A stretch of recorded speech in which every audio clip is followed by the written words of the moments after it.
Глава Ингушетии в режиме видеоконференции принял участие в заседании оперативного штаба России по борьбе с распространением коронавируса. Речь шла о мерах, предпринимаемых в регионах в период пандемии, и о текущей ситуации на местах. Получено подтверждение по 6 новым случаям заражения COVID-19. Установлено, что практически все инфицированные люди в возрасте от 26 до 46 лет и прилетели из Москвы. Заразили контактировавших с ними родственников. К счастью, заболевание у всех пациентов протекает в легкой форме. Им оказывается вся необходимая медпомощь. На данный момент Ингушетия обеспечена достаточным количеством оборудования, препаратов и средств защиты, которые при поддержке правительства, волонтеров, студентов, меценатов и, самое главное, простых, инициативных местных жителей поступили и продолжают поступать в республику. Отметил также и премьер региона Владимир Сластенин.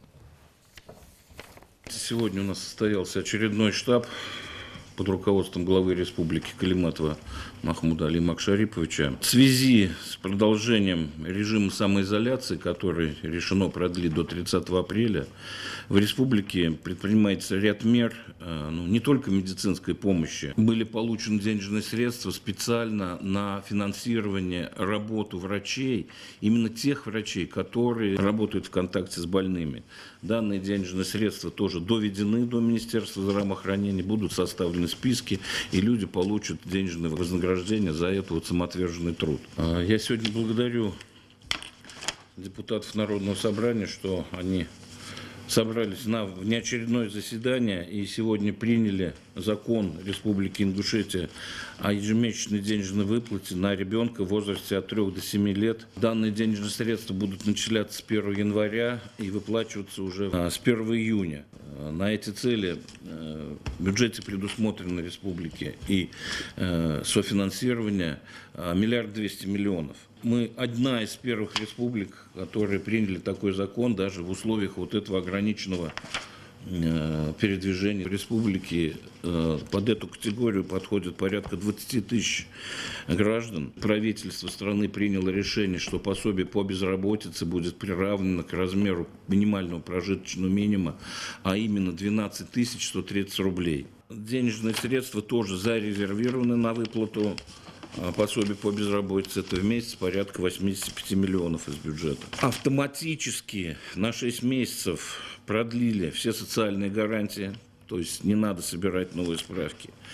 Упростили систему выплат только по заявлениям, но надо это заявление открыть в личном кабинете. Вместе с тем глава выразил обеспокоенность в перспективе финансового состояния в республике. Ведь вы знаете, что в связи вот с этими вынужденными выходными многие были закрыты предприятия, люди остались без работы. Были предприняты следующие меры. Сегодня уже подготовлен главой республики перечень системообразующих организаций.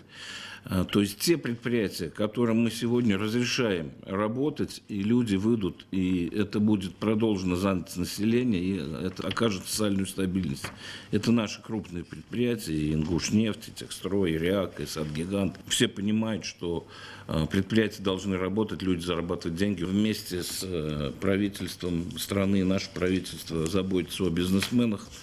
Подготовлен ряд документов, и будет принят антикризисный план республики, в который будут включены такие шаги, как снижение ставок по упрощенной системе налогообложения, упрощен порядок представления организациям по отсрочкам и расчетам, целый перечень подготовлен вот этих послаблений именно со стороны налоговой инспекции. Все делается для того, чтобы сохранить малый и средний бизнес, сохранить доходы у людей. Даже по ряду кредитных организаций подготовлены меры. Если доказывает предприятие, что доходы у него снизились на 30%, определен там перечень суммы кредитных заемов, по которым будут предоставлены кредитные каникулы. Тоже это будет действовать в течение 90 дней с 30 апреля по 30 сентября. Правительство страны постоянно заботится и держит на контроле достаточность средств на случай, если произойдет вспышка. Глава республики обращался к президенту. При подготовке к 250-летию из резервного фонда президента было выделено 150 миллионов, которые сегодня нам подтвердили еще. Они направлены на приобретение томографа большого и оборудование для детской больницы. А также мы ремонтируем еще там одну котельню. Поэтому денежные средства, вот, надо отметить, что и даже в эти условия из резервного фонда президента страны они поступили.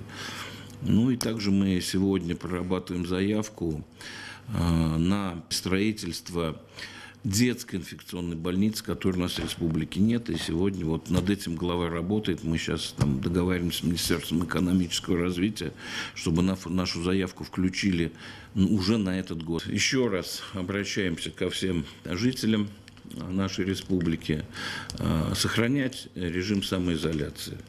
Самое главное лекарство от того, чтобы не заболеть этой болезнью, это как можно меньше контактов.